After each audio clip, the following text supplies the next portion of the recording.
court, actually sitting there whispering in my ear, this has happened to me, that has happened to me of some sexual nature. And that was really hard for a particular woman to go through. And it took 2 years to go through the criminal court as well as having the domestic violence order. And, it took a lot of emotional, strength to get through that and to actually go through, have to talk about all of that in front of other people. We talked about verbal abuse, so that's that put down and name calling. Emotional and psychological, so it's really to undermine. It's playing mind games with people. Somebody once said to me, I will put maybe my glasses down or something down and it will move. And, I can't find it. And he would move things around just to confuse her and then make her feel stupid by actually saying, well, you didn't leave that there. So there's a lot of mind games happening. I've moved.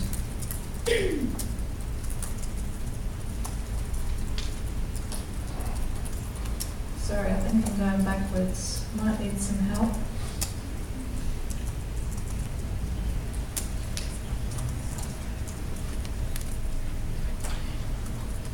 Is Amanda here? I don't know what's happening with this.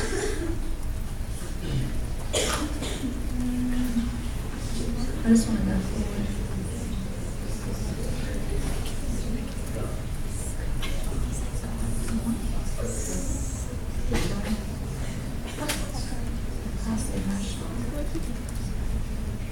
Okay, so spiritual abuse. Spiritual abuse would be maybe using someone's religion or cultural practice, so either denying them to be able to use it or using it against them. So if you leave me, you'll go to hell because the Bible says you're not allowed to get divorced from me, or stopping them from practicing some particular cultural practice. I'm back to this again. Okay.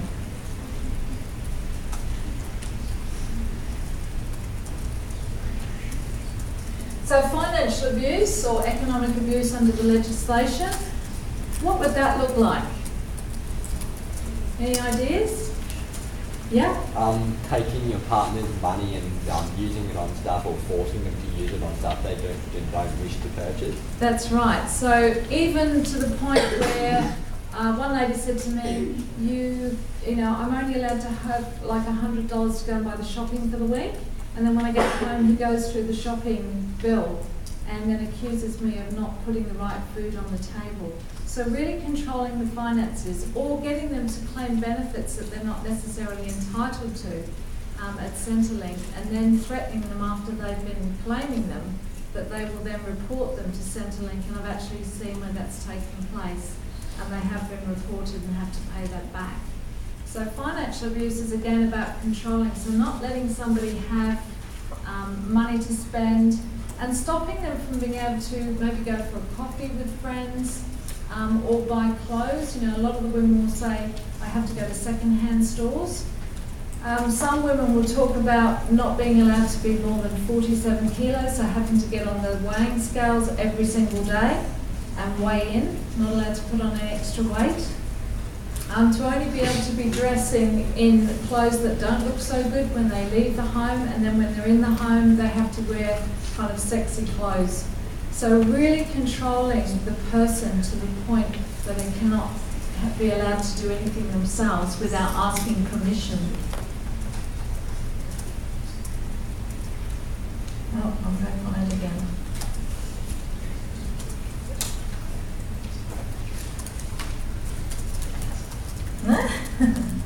Thank you. Social abuse, again, is about isolating somebody from friends and family. So quite often we'll find that maybe someone will suggest, the partner suggests that they move to a different location and take them away from friends and family.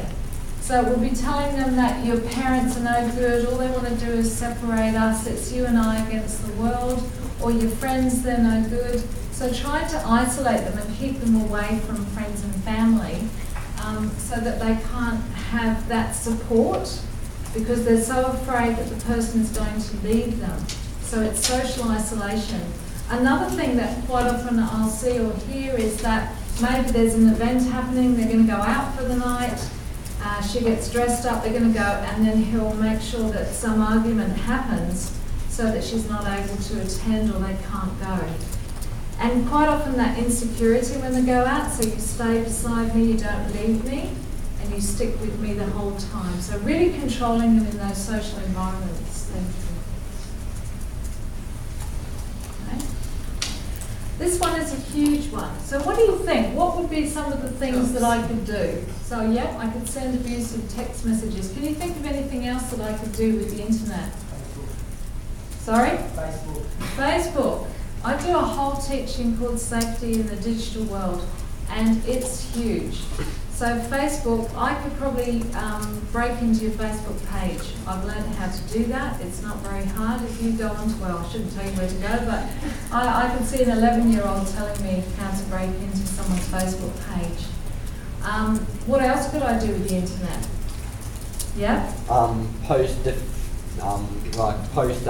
embarrassing and often not true stories online about their person. Absolutely. And I was talking to a police officer not so long ago. She's a police prosecutor, and she said you can actually serve somebody with a domestic violence application online. There was a particular woman who said that he was putting photographs of a dog defecating and sort of saying that's your mum giving birth to you.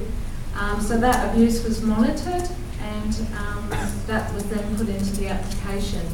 So there's a lot of things. Can you think of anything else that you could do with technology? So if we talked about stalking, it's a huge one. So, yeah? Oh, I'm pretty sure there's definitely ways you can monitor people's phones when you're out there. Yeah, there is.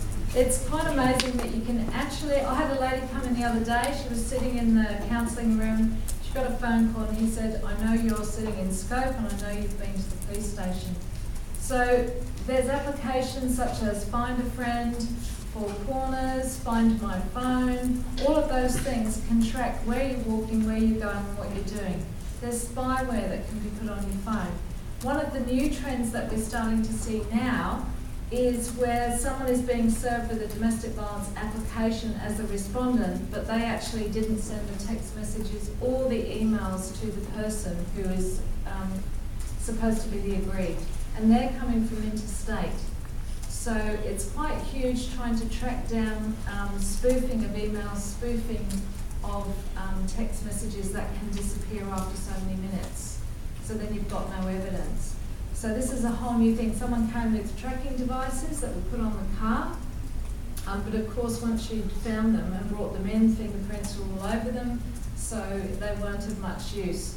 I mean, there's a little tiny thing that you can get for $15 and it's a tag and you put it on your keys. If somebody puts that into your bag or whatever, you can be followed. There's an application where if you take a photo and you've got your GPS on, if you put that up, then if you put the application and put the photo in there, I can tell you where you're standing, where you actually took that photo. So when you're thinking about family law and someone's having contact with their children, or they're escaping domestic violence, if you're having to send photographs as part of your family law to keep the person updated with the pet or the children, they can be found through different applications. So it's a whole nother world. But then it's about really being able to prove that this is happening. Okay. All right, so the legislation changed in 2012 for domestic violence, and that's where we saw the changes to recognising the different types of abuse. And it really spells out the different kinds of behaviours that we've talked about. At the same time, the family law legislation put in some amendments to try and marry up with domestic violence. The only thing that I've heard really is, I mean, they're two different areas, but they so overlap because we have people coming in talking about abuse that's happening whilst trying to exchange children or trying to meet up with their partner. You know, there's many areas where we'll cross over, but they're different legislations. If you look at the preambles though, Domestic violence is about working with who are separating mostly, so it's about post-separation, whereas when you're looking at family law, it almost, the preamble looks like about keeping people together or working, how can we work this together. So it kind of marries up, but there are areas where it kind of doesn't. And maybe you might want to explore that a little bit more. So just to have a look at some of those changes, so yeah. So there's your different types of abuse, your economic abuse, coercive behaviour, stalking, and those different ways of controlling someone. So you can look at that legislation. Sounds like you're going to be doing some work around that. Moving on. So the types of relationships. So that's always a difficulty at court because we have a women's area, safer, and we have a man's area. But if you imagine that there's other relationships that also fit under the legislation, so you can take an order out against your adult child. So a parent can take out an order for someone who's over 18. We see that a lot. It's really, really hard because when they're adding conditions such as not to contact, not to approach, all of those kinds of conditions are going to restrict them from having contact with their adult child, which is really, really sad. But if there's abuse taking place. Also for a carer, so if you've got a carer who is looking after someone with a disability, if they are being abusive to that person under their care, and it has to be an informal relationship, they can also take out an order. And sometimes it gets really complex because we might have someone who's a carer, but they're also now in a relationship. And I know I walked out of court once, and as I was walking out, I heard the person who was the respondent say, "Carer, you're dead." And so as soon as I heard that, I was now in a position when she said, "Did you hear that?" I said, "Yes." So now I'm her witness. And so now I'm being asked to go into the criminal court for a breach to a domestic violence order because I've heard what he said, but he's the carer as well as being in a relationship. So it can get quite complex. All right, I mean, this is the amendments to the Family Law Act, which are very similar to DV, so you might want to have a look at those. In the past, under the old legislation, children who witnessed domestic violence could not be added to an order. And quite often we'd have women coming in saying, "Look, my children witnessed domestic violence. I want to name them on the order. I'm currently engaged with child safety," and they're saying that I have to put the children on the order. They'd go into court, the magistrate would say, "Has there been a recent incident of domestic violence towards the children?" She'd say no, and he'd say, "Well, you can't put the children on the order."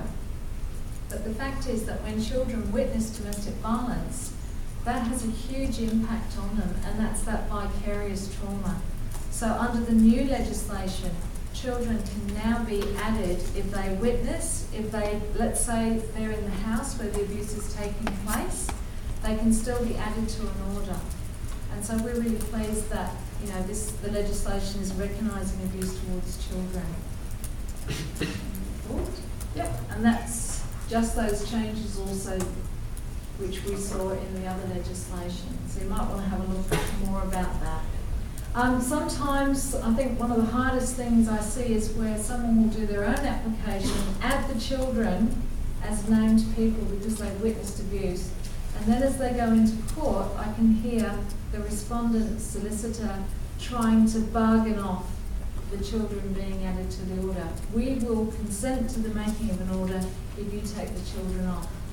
And quite often the aggrieved is put in the position where she will do that. But let's think about what happens for the children. Children are being named on an order for safety, and having counselled children and listened to children, you know, it's so hard. You know, I remember one child who was spending the weekend with his dad, and he wasn't allowed to have the light on. He was fearful of the dark, but he had to man up, and he wasn't allowed to have the light on. And so we were to the point where it was so difficult to really work with that. So he would take a little torch with him, hidden away, so that he could put the torch on. And that was the best solution we could come up with. So it's thinking about the impacts on children and why we're naming them on there, especially when we're talking about law.